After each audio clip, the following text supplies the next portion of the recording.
Hello everyone, chapter number 6 natural resources में आज start करना है वाटर के बारे में।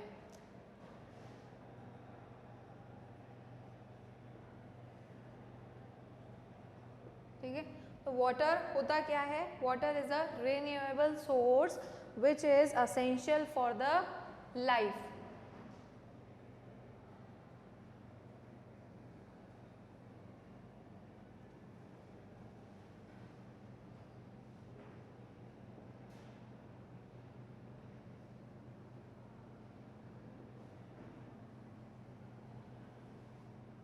ठीक है, जीने के लिए पानी जो है वो बहुत ज़रूरी है। अब पानी जो है वो हमें बहुत सारे फॉर्म्स में मिलता है, मतलब कि 3 तरीके के टाइप्स हैं कि वाटर का, वाटर रिजर्वेयर का टाइप्स क्या है, वाटर रिसोर्सेज का टाइप क्या है। तो वाटर रिसोर्सेज के टाइप्स हैं,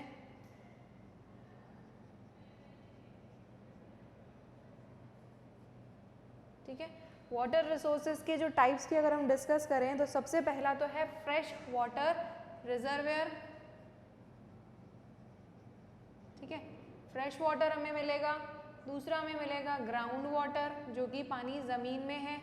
फ्रेश वाटर में हमें पॉन्ड्स में, लेक्स में जितना भी वाटर है इकट्ठा हुआ है वो सब, जो रेन वाटर से जो पानी आता है वो सब किस में आता है? फ्रेश वाटर के अंदर। दूसरा है जो ज़मीन में जो ऊपर से ही पर्कुलेट होकर नीचे जाकर पानी इकट्ठा होता है वो आएगा ग्राउंड वाटर में। तीसरा है salt water resources. Salt water resources जितना भी ओशंस में पानी है वो सब सॉल्ट वाटर की कैटेगरी में आता है। ठीक है, अब वाटर का रोल क्या है एक लाइफ में, इस अर्थ पे एक वाटर का रोल क्या है? तो अगर हम रोल डिस्कस करें वाटर का, तो वाटर जो है एक मोस्ट इम्पॉर्टेंट सॉल्वेंट है। ठीक है, हर एक चीज़ में हम क्या करते हैं, अगर हम किसी भी चीज़ का मिक्सचर बनाते हैं तो उसमें क्या मिक्स करते हैं? वाटर ही मिक्स करते हैं। तो वाटर क्या है? एक सॉल्वेंट है।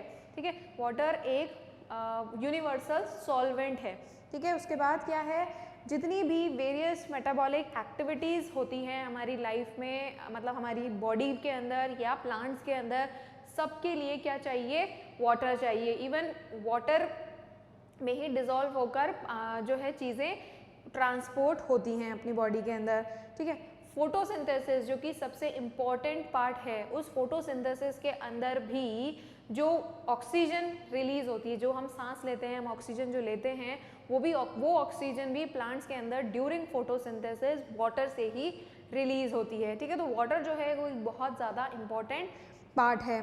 ठीक है, तो वाटर जो है वो हमारे एब्जॉर्प्शन ऑफ वाटर होता है तभी सेल का एलोंगेशन होता है, सेल का साइज जो है वो इंक्रीज होता है, वो भी किसकी वजह से हो रहा है? वाटर का एब्जॉर्प्शन होगा तभी सेल का एलोंगेशन होगा। ठीक है, लेकिन फिर भी क्या हो रहा है? वाटर का पोल्यूशन हो रहा है। तो वाटर के पोल्यूशन में बहुत सारे इनऑर्गेनिक सब्सटेंस और ऑर्गेनिक सब्सटेंस वाटर में ऐड हो रहे हैं। ठीक है, तो सबसे ज़्यादा जो वाटर पोल्यूशन कॉज करते हैं,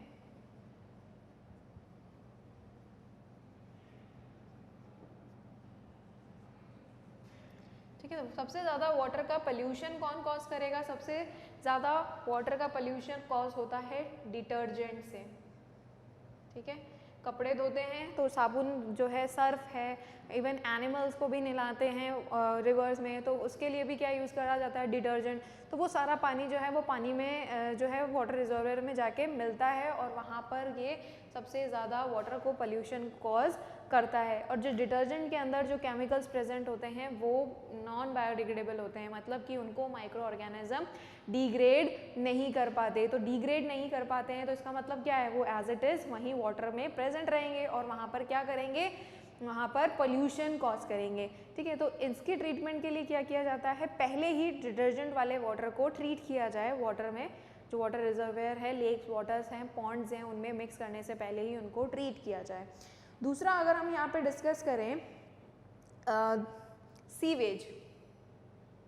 ठीक है, अब जो सीवेज होता है, अब सीवेज के अंदर लार्ज नंबर ऑफ ऑर्गेनिक और इनऑर्गेनिक न्यूट्रिएंट प्रेजेंट होते हैं। तो अब अगर ये चीज़ें जाएंगी पानी में तो पानी के अंदर तो क्या हो गया?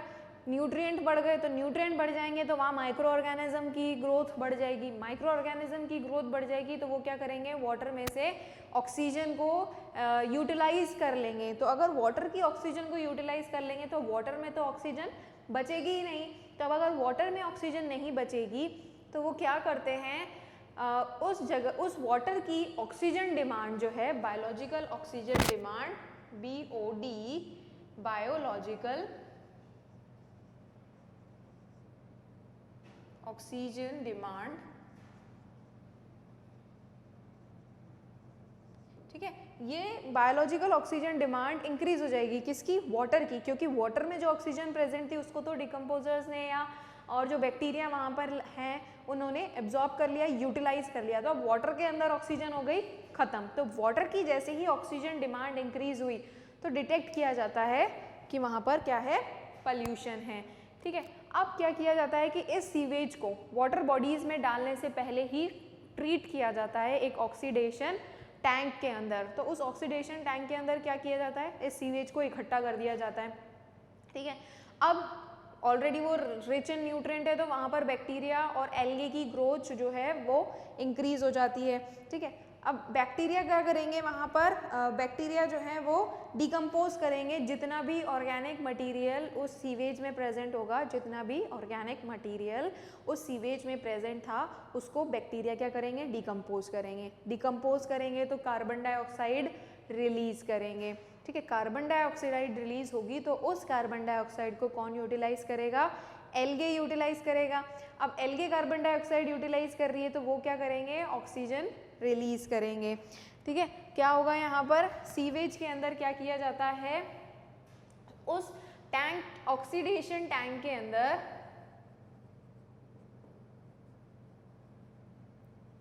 बैक्टीरिया एंड एल्गे को वहां पर डाल दिया जाता है। अब बैक्टीरिया क्या करेंगे, डिकम्पोज करेंगे और क्या प्रोड्यूस करेंगे, कार्बन डाइऑक्साइड। यही कार्बन डाइऑक्साइड कौन यूटिलाइज करेंगे, एल्गे, और क्या करेंगे, फोटोसिंथेसिस, ठीक है। अब फोटोसिंथेसिस से क्या रिलीज होगा, ऑक्सीजन, और ऑक्सीजन अगर रिलीज होगा वाटर के अंदर तो वो वाटर के अंदर क्या है, कुछ भी डेफिशिएंसी वाटर की अंदर, ऑक्सीजन की डेफिशिएंसी वहाँ पर नहीं रहेगी, ठीक है। फोटोसिंथेसिस होगा और वहाँ पर जो वाटर की जो डेफिशिएंसी है, बायोलॉजिकल ऑक्सीजन डिमांड, वो कम हो जाएगी, ठीक है। एक तो ये हो गया। उसके बाद है इंडस्ट्रियल वेस्ट। तीसरा वाटर पोल्यूशन मेजर कॉज है इंडस्ट्रियल वेस्ट को, इंडस्ट्रिया से जितने भी केमिकल्स निकलते हैं वो सब डायरेक्टली कहाँ चले जाते हैं, वाटर में चले जाते हैं। तो उनको भी स्टॉप करना बहुत ज़्यादा ज़रूरी है, उनको भी पूरी तरीके से पहले ट्रीट किया जाता है, उसके बाद वाटर बॉडीज़ में डाल दिया जाता है, ठीक है। तो क्या करते हैं, अनट्रीटेड वाटर को अगर वाटर बॉडीज़ में मिक्स कर देते हैं तो वहाँ पर माइक्रो ऑर्गेनिज्म और इन सब की चीज़ ग्रोथ जो है वो इंक्रीज़ हो जाती है और वो वाटर का ऑक्सीजन यूटिलाइज कर लेते हैं, ठीक है। तो डिकम्पोजर सारे ऑक्सीजन को यूटिलाइज कर लेते हैं, तो जो अदर नॉर्मल हैबिटेट है जिन भी प्लांट्स और एनिमल का वाटर, उनको ऑक्सीजन नहीं मिल पाती है, ठीक है। तो इसीलिए पोल्यूशन बढ़ रहा है, ठीक है। तो इन सब चीज़ों को पहले ट्रीट किया जाता है। दूसरा है बायो एक्यूमुलेशन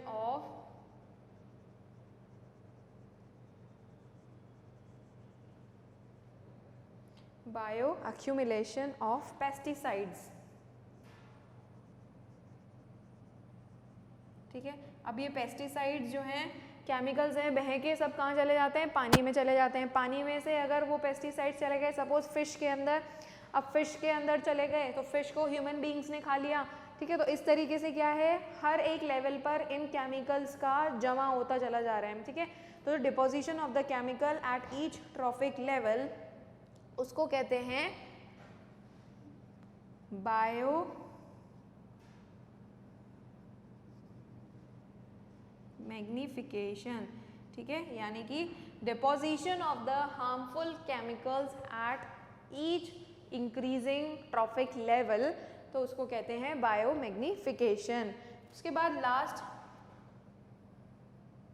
ठीक है, बायो मैग्निफिकेशन पढ़ा, उसके बाद होता है यूट्रोफिकेशन।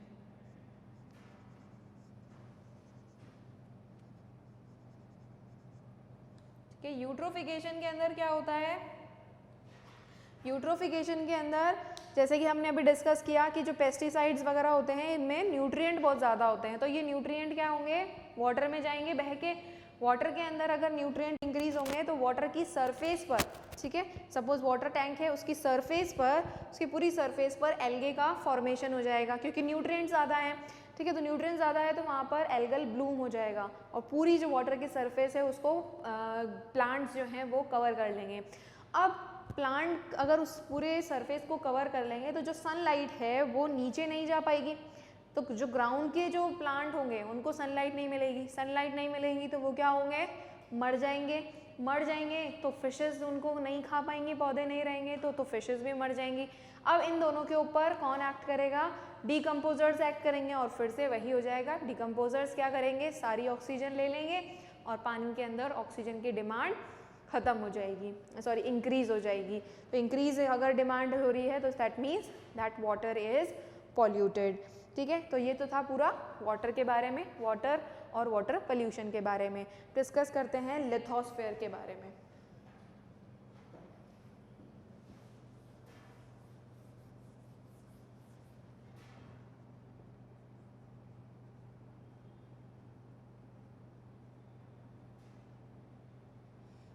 लिथोस्फेयर जो लेयर है वो सॉइल से बनता है, ठीक है, जो सॉइल अगर यहाँ पर प्रेजेंट है तो वो है लिथोस्फेयर।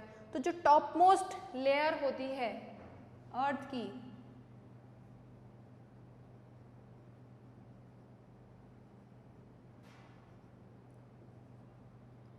उसको क्या कहते हैं, सॉइल कहते हैं, ठीक है। जो सबसे ऊपर वाली लेयर है अर्थ क्रस्ट की उसको कहते हैं सॉइल, ठीक है। अब सॉइल बनती कैसे है, फॉर्म्ड बाय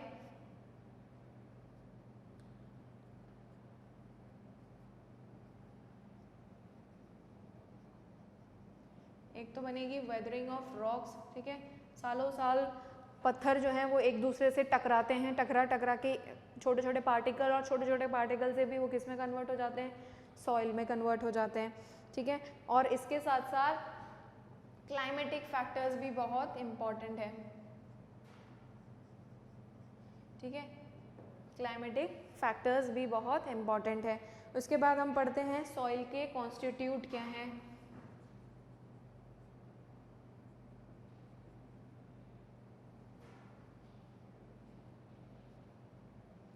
इनऑर्गेनिक कंटेंट होंगे, ऑर्गेनिक कंटेंट होंगे, ठीक है, ऑर्गेनिक इनऑर्गेनिक कंटेंट होंगे, लिविंग ऑर्गेनिज्म होंगे,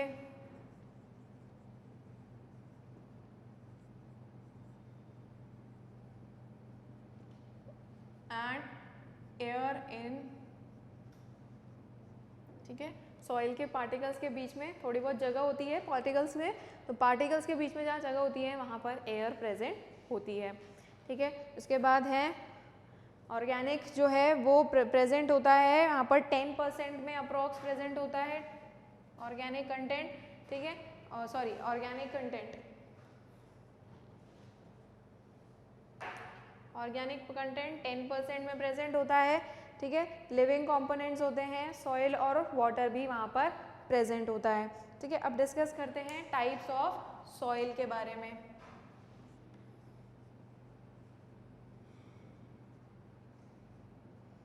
ठीक है, सॉइल ऐसा नहीं है कि सिर्फ एक ही टाइप की होती है, सॉइल जो है वो बहुत सारे टाइप्स की होती है। सबसे पहले हम बात करते हैं एलुवियल सॉइल की।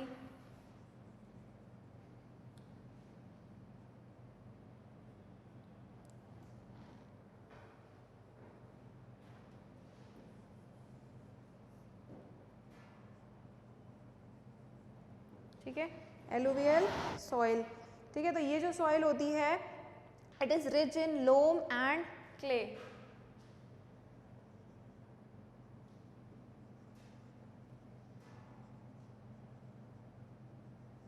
ठीक है, alluvial soil rich in loam and clay.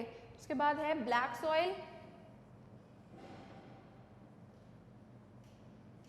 Black soil के अंदर यहाँ पर क्ले ज़्यादा होती है, विच हैज़ क्ले,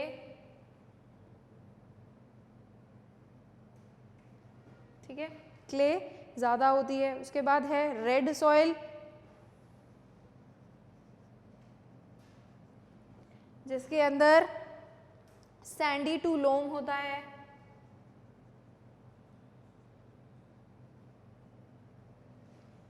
ठीक है, उसके बाद है माउंटेन सॉइल,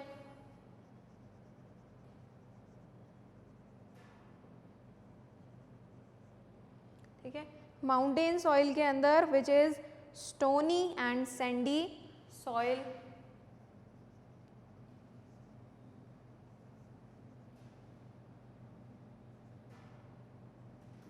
ठीक है, स्टोनी एंड सैंडी सॉइल। उसके बाद है laterite soil which is the porous,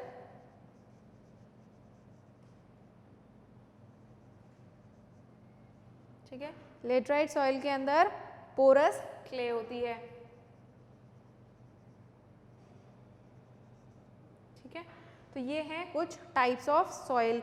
अब कुछ फैक्टर्स ऐसे हैं जो कि रिस्पॉन्सिबल हैं for the formation of soil.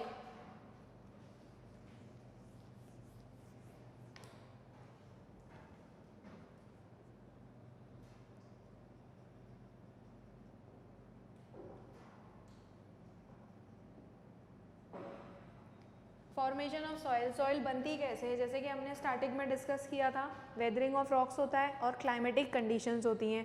तो क्लाइमेटिक कंडीशन सबसे पहले तो हम डिस्कस करेंगे सन को। सन की वजह से क्या होता है, जैसे कि तेज़ गर्मी पड़ती है दिन के टाइम पे, तो जो रॉक्स होते हैं वो क्या करते हैं, एक्सपैंड हो जाते हैं। लेकिन शाम होती है, जैसे कि ठंडाई होती है, रॉक्स जो हैं वो वापस श्रिंक हो जाते हैं, ठीक है, तो वापस अपनी नॉर्मल जगह पे आ जाते हैं। तो ये बार बार कॉन्ट्रैक्शन और एक्सपेंशन जो रॉक्स का होता है उसकी वजह से रॉक्स जो हैं वो टूट जाते हैं और छोटे छोटे पार्टिकल्स में कन्वर्ट हो जाते हैं और उससे बनती है सॉइल। उसके बाद है वाटर, ठीक है, वाटर यूटिलाइज होता है। अब आपने देखा होगा कि जो समुद्र के किनारे जो पत्थर होते हैं बड़े, तो पानी जब आता है तो कंटिन्यूसली अगर किसी एक जगह पर पानी टकरा रहा है तो पत्थर जो है वहाँ से टूट जाता है, क्रैक हो जाता है, तो वहाँ से सॉइल बनने का एक चांस है। दूसरा है विंड। अब विंड क्या करती है, अपने साथ जो छोटे छोटे सॉइल पार्टिकल्स होते हैं उनको उड़ाते हुए ले जाती है, ठीक है, तो इससे भी सॉइल का कंटेंट इंक्रीज होता है। दूसरा है लिविंग ऑर्गेनिज्म,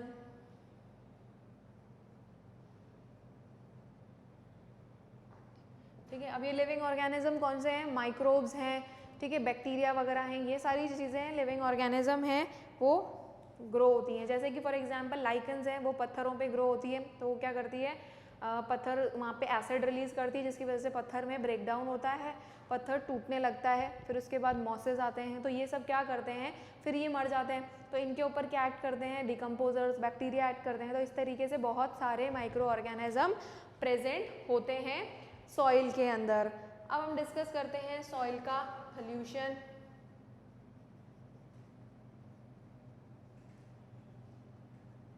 ठीक है, सॉइल के पोल्यूशन कैसे होते हैं। सबसे पहले इम्पॉर्टेंट है सॉइल के पोल्यूशन में एसिड रेन, ठीक है, एसिड रेन होती है जिसकी वजह से जो टॉप मोस्ट फर्टाइल लेयर है वो सॉइल की एसिडिक हो रही है और उससे सॉइल का पोल्यूशन हो रहा है। पेस्टिसाइड्स, वीडीसाइड्स, ये सब क्या हो रहा है, इनका स्प्रे हो रहा है, तो स्प्रे हो रहा है तो केमिकल ऐड हो रहा है, तो केमिकल्स की ऐड होने की वजह से जो सॉइल का ऑर्गेनिक कंटेंट है वो डिप्लीट हो रहा है, ठीक है। उसके बाद है इसके सीवेज मटेरियल्स वगैरह ये सब डिस्पोज होते हैं, तो यहाँ पर भी सॉइल में सॉइल की जो टॉप मोस्ट फर्टाइल लेयर है वो ख़त्म होती चली जाती है। अब इसका जो कंट्रोल मेजर है उनको भी कैसे करना है, कंट्रोल किया जाए, सॉइल के जो पेस्टिसाइड्स है वो इनका ज़्यादा यूज़ ना किया जाए, ठीक है, और फैक्ट्रीज़ का पोल्यूशन कंट्रोल किया जाए ताकि एसिड रेन जो है वो कम हो सके, ठीक है। अब इसके बाद डिस्कस करते हैं सॉइल इरोजन। अब सॉइल इरोजन, जो सॉइल की जो टॉप मोस्ट लेयर होती है, सॉइल की टॉप मोस्ट लेयर होती है उसको कहते हैं ह्यूमस, और इस ह्यूमस का अगर रिमूवल हो जाए, जो फर्टाइल लेयर है वही अगर सॉइल की अगर वहाँ से हट गई तो दैट इज सॉइल इरोजन, ठीक है, अब इससे प्रोटेक्ट करने के लिए हम क्या कर सकते हैं,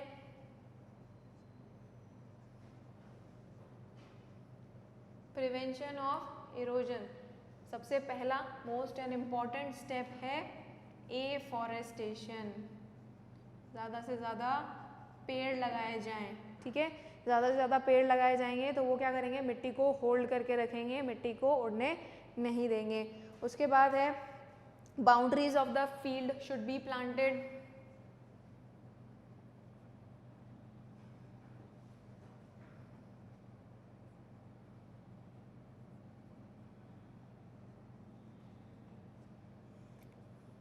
ठीक है, अगर कोई ग्राउंड है जिसकी खुला सा मैदान है तो हम क्या कर देंगे, उसकी ज़्यादा बड़ी बड़ी बाउंड्रीज बना देंगे ताकि जो सॉइल है वो उड़ के ज़्यादा दूर ना जा पाए, उसी बाउंड्री के अंदर रहे।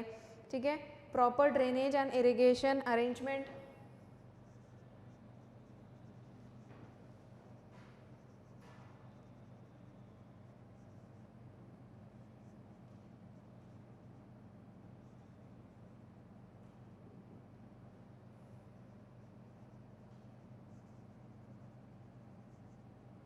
ठीक है, proper drainage and irrigation arrangement होना चाहिए ताकि सॉइल के ऊपर वो सब हार्मफुल केमिकल्स जो हैं वो ना जाएं।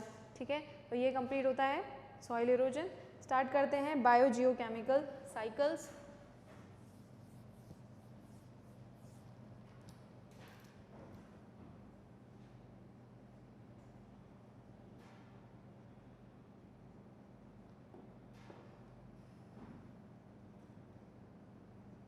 देखो, बायो मतलब लिविंग कंपोनेंट है, जियो मतलब ज्योग्राफिकली, यानी कि अर्थ के अंदर जो भी साइकिल्स चल रही हैं वो है बायो जियोकेमिकल साइकिल्स, जो कि दो तरीके की होती हैं। गैशियस जो कि गैस की होती है, और सेडिमेंटेशन। ठीक है, जो सेडिमेंटेशन वाली है वो होती है किसकी, रॉक्स की। ठीक है, तो सेडिमेंट्री साइकिल या सेडिमेंटेशन साइकिल। ठीक है, sedimentary cycle. Gaseous cycle gases की होती है और रेड सेडिमेंट्री साइकिल जो है वो रॉक्स की होगी। ठीक है, रॉक्स की भी पूरी साइकिल चलती है। ठीक है, तो गैस वाली तो रैपिड हो जाएगी, ज़्यादा टाइम नहीं लगेगा, लेकिन जो सेडिमेंट्री साइकिल होती है उसमें बहुत ज़्यादा टाइम लगता है, सालों साल लग जाते हैं। ठीक है, तो इसके अंदर हम पढ़ेंगे carbon cycle, water cycle, nitrogen cycle और ऑक्सीजन साइकिल। ठीक है, तो सबसे पहले डिस्कस करते हैं normal cycling of the nutrient.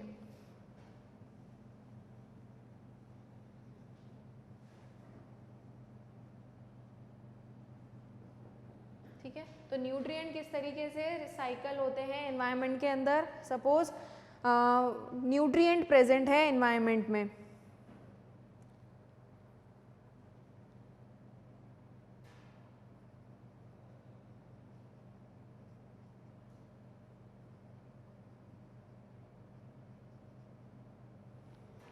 ठीक है,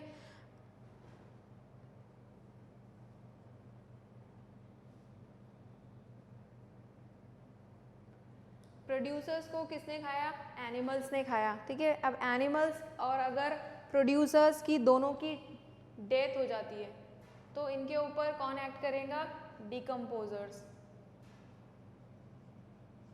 ठीक है, डिकम्पोजर्स एक्ट करेंगे और डिकम्पोजर्स क्या करेंगे, न्यूट्रिएंट जो है वो एनवायरनमेंट में वापस ऐड कर देंगे।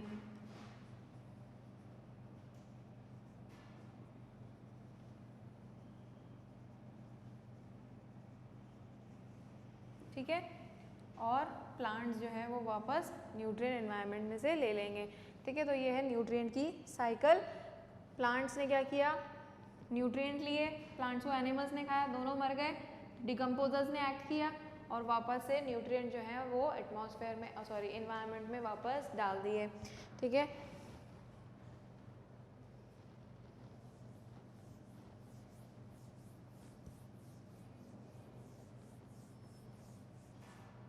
ठीक है, उसके बाद है वाटर साइकिल। वाटर साइकिल के अंदर वाटर का इवेपोरेशन होगा, इवैपोरेशन के बाद क्लाउड्स का फॉर्मेशन होगा और फिर वो क्लाउड्स में जाके वहाँ पे कंडेंसेशन होगा, कंडेंसेशन के बाद वापस से फिर प्रेसिपिटेशन होगा और रेनफॉल हो जाएगी। तो इस तरीके से जो वाटर इवैपोरेट होता है वही सर्कल होके वापस नीचे आ जाता है। तो ये थी वाटर साइकिल। यहाँ पर डिस्कस करते हैं नाइट्रोजन साइकिल के बारे में।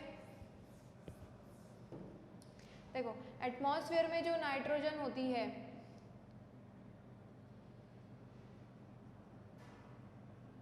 एटमॉस्फेयर नाइट्रोजन को प्लांट्स जो हैं वो डायरेक्टली यूटिलाइज नहीं करते हैं, तो इसके लिए पहले इसका कन्वर्जन होता है किसके अंदर, अमोनिया के अंदर। ठीक है, अमोनिया में पहले कन्वर्ट होते हैं। अमोनिया से जो एटमॉस्फेयर नाइट्रोजन जो है वो अमोनिया में कन्वर्ट हुई, इसको कहते हैं नाइट्रोजन फिक्सेशन।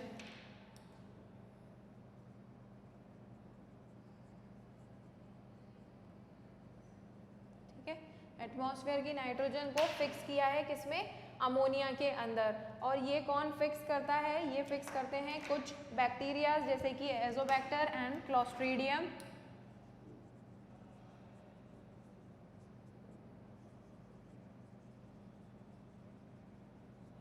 ठीक है, इन बैक्टीरियाज ने यहाँ पर ट्रांसफर कर दिया है किसको, एटमॉस्फेरिक नाइट्रोजन को अमोनिया में कन्वर्ट कर दिया है।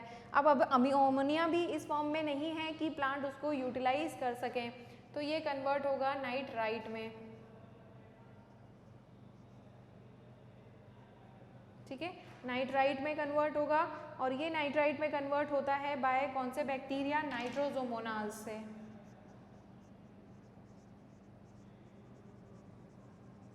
ठीक है, नाइट्रोसोमोनाज से कन्वर्ट होता है। अब अभी भी ये इस फॉर्म में नहीं है कि प्लांट इसको यूटिलाइज कर सके, तो ये कन्वर्ट होगा किसमें, नाइट्रेट में। अभी ये फॉर्म है जिसको प्लांट यूटिलाइज कर सकते हैं, और ये जो नाइट्राइट से नाइट्रेट में कन्वर्ट होता है बाय नाइट्रोबैक्टर।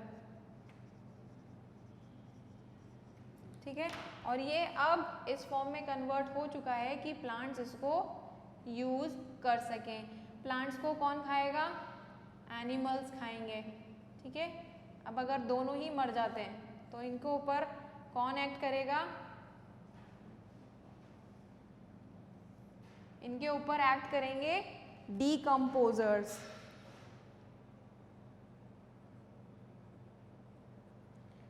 ठीक है, और ये जो स्टेप हुआ अमोनिया से नाइट्रेट में जो कन्वर्जन हुआ है, that is known as nitrification. और प्लांट्स और एनिमल्स के अंदर जो नाइट्रेट था उसको अमोनिया में कन्वर्ट किया है, that process is known as ammonification.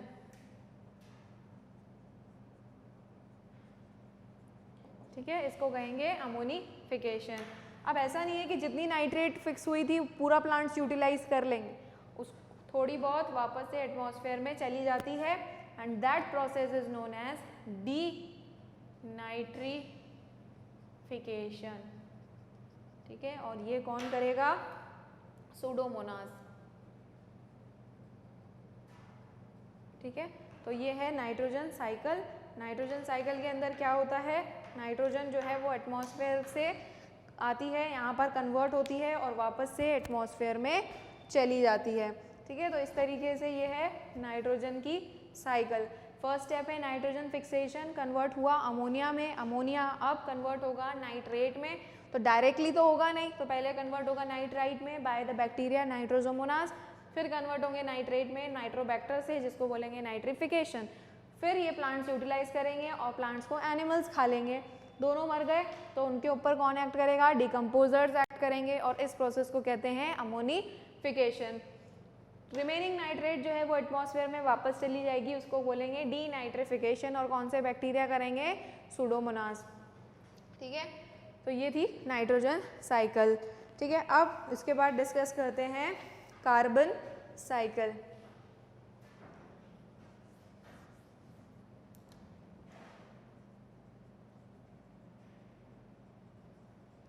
ठीक है, अब कार्बन किस तरीके से एटमॉस्फेयर में साइकिल में मूव करती है। सपोज CO2 इन एटमॉस्फेयर, ठीक है। एटमॉस्फेयर में कार्बन डाइऑक्साइड बहुत कम अमाउंट में प्रेजेंट है, ठीक है। अब उसको यूटिलाइज कर लिया किसने, ऑर्गेनिक कंपाउंड्स बनने के लिए यूटिलाइज हो गए,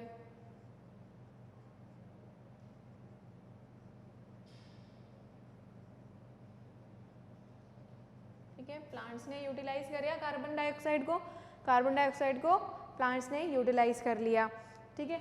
अब यही ऑर्गेनिक कंपाउंड कहाँ चले गए, एनिमल्स में,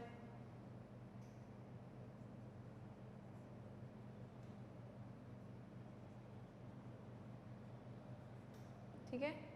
और यही ऑर्गेनिक कंपाउंड कोल भी बनाएगा, यही ऑर्गेनिक कंपाउंड पेट्रोलियम भी बनाएगा, ठीक है। यही कोल भी बनाएगा, यही पेट्रोलियम भी बनाएगा, ठीक है। अब ये जो प्लांट्स हैं, प्लांट्स और एनिमल्स में से वापस से, एक तो प्लांट्स के अंदर से वापस से रिलीज होगी रेस्पिरेशन के टाइम पे, और एनिमल्स में से भी वापस से रिलीज होगी ड्यूरिंग रेस्पिरेशन। तो दोनों रेस्पिरेशन में वापस रिलीज होगी और वापस एटमॉस्फेयर में चली जाएगी, ठीक है। तो ये है ड्यूरिंग रेस्पिरेशन, ठीक है। सिंपल है। एटमॉस्फेयर में नाइट्रोजन जो प्रेजेंट है उसको कौन यूटिलाइज करेगा, प्लांट यूटिलाइज करेंगे और एनिमल्स यूटिलाइज करेंगे, ठीक है। प्लांट्स यूटिलाइज करेंगे, ऑर्गेनिक कंपाउंड बनाएंगे, और इन ऑर्गेनिक कंपाउंड से कहाँ चली जाएगी, एनिमल्स में, कोल में और पेट्रोलियम बनने में। उसके बाद एनिमल्स और प्लांट्स रेस्पिरेशन करते हैं, तो रेस्पिरेशन में वापस से वो amount of carbon dioxide atmosphere में ऐड हो जाता है, ठीक है। तो ये थी कार्बन साइकिल, ठीक है। अब डिस्कस करते हैं ऑक्सीजन साइकिल।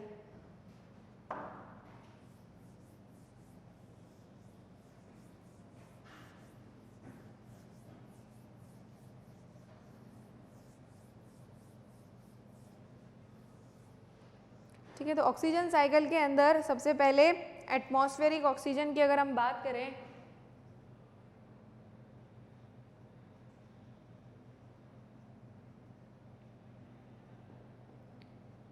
एटमॉस्फेरिक ऑक्सीजन को यूटिलाइज किया है रेस्पिरेशन के अंदर, ठीक है।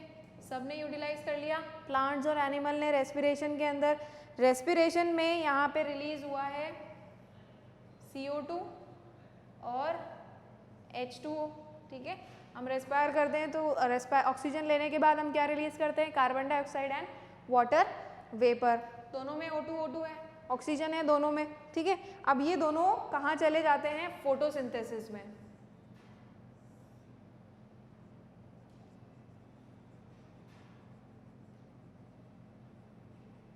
प्लांट ने यूटिलाइज कर लिया कार्बन डाइऑक्साइड को और वाटर को, ठीक है। अब फोटोसिंथेसिस के थ्रू वापस से ऑक्सीजन जो है वो रिलीज होती है। प्लांट क्या करते हैं, वापस से ऑक्सीजन रिलीज करते हैं, और प्लस यहाँ पर कुछ ऑर्गेनिक मॉलिक्यूल्स भी बनते हैं, ठीक है। कौन कौन से ऑर्गेनिक मॉलिक्यूल्स बनते हैं, C6H12O6, ठीक है। तो ये है ऑक्सीजन साइकिल। एटमॉस्फेयर में ऑक्सीजन प्रेजेंट है, हम क्या करते हैं, रेस्पिरेशन करते हैं। प्लांट्स भी रेस्पायर कर रहे हैं, एनिमल्स भी रेस्पायर कर रहे हैं। ऑक्सीजन ली, कार्बन डाइऑक्साइड और वाटर रिलीज किया। तो कार्बन डाइऑक्साइड और वाटर रिलीज किया, दोनों कहाँ यूटिलाइज हुए, फोटोसिंथेसिस में। फोटोसिंथेसिस में रिलीज हुए, तो फोटोसिंथेसिस हुआ और वापस से क्या रिलीज हुई, ऑक्सीजन। ऑक्सीजन वापस एटमॉस्फेयर में चली गई, ठीक है। तो ये थी सारी बायोजियोकेमिकल साइकिल्स, ठीक है। तो यहाँ कंप्लीट होता है हमारा चैप्टर। Thank you.